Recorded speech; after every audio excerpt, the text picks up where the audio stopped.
নমস্কাৰ বন্ধু বান্ধৱীসকল, মোৰ এটা নতুন ভিডিঅ'লৈ আপোনালোকক পুনৰবাৰ স্বাগতম জনাইছোঁ। ৰং চেনেল সম্প্ৰচাৰিত হৈ থকা সূৰুযমুখী ধাৰাবাহিকখনৰ প্ৰম' বৰ্তমান মুকলি হৈছে। আপোনালোকে যদি সূৰুযমুখী ধাৰাবাহিকখন চাই ভাল পায় তেনেহ'লে ভিডিঅ'টোত এটা লাইক কৰি আমাৰ চেনেলটো ছাবস্ক্ৰাইব কৰি ল'ব এনেকুৱা ধৰণৰ আপডেটসমূহ পাই থাকিবলৈ।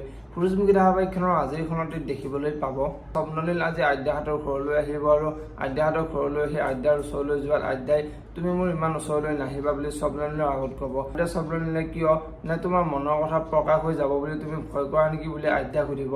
আৰু তেতিয়া আদ্যাই মই সেইবোৰ কথা এতিয়া ভবা নাই, যেতিয়ালৈকে মোৰ মা বাবা আৰু ককাৰ সপোন পূৰণ নহয় তেতিয়ালৈকে মই সেইবোৰ কথা নাভাবোঁ বুলি স্বপ্নলীলৰ আগত ক'ব। এতিয়া বাৰু স্বপ্নলীলে আদ্যাক কি ক'ব দেখিবলৈ পাব সূৰুযমুখী ধাৰাবাহিকখনৰ আজিৰ খণ্ডটিত। তাহলে আজিৰ খণ্ডটিত গুণু আৰু জীউ বাহিৰলৈ ফুৰিবলৈ যাব আৰু ফুৰিবলৈ গৈ গুণু জীউক বিচাৰি নাপাব আৰু জীউৰ মোবাইলটো অফ হৈ থাকিব। আৰু তেতিয়া গুণু বহুত চিন্তাত পৰিব আৰু গুণুৱে জীউক অকলে অকলে ৰাস্তাত বিচাৰি ফুৰিব।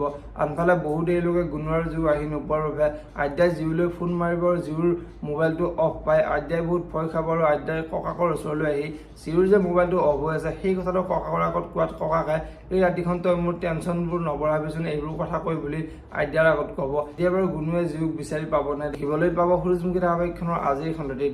যদিহে আপোনালোকে সূৰুযমুখী ধাৰাবাহিকখন চাই ভাল পায় তেনেহ'লে ভিডিঅ'টোত এটা লাইক কৰি আমাৰ চেনেলটো ছাবস্ক্ৰাইব কৰি ল'ব এনেকুৱা ধৰণৰ আপডেটসমূহ পাই থাকিবলৈ। ধন্যবাদ।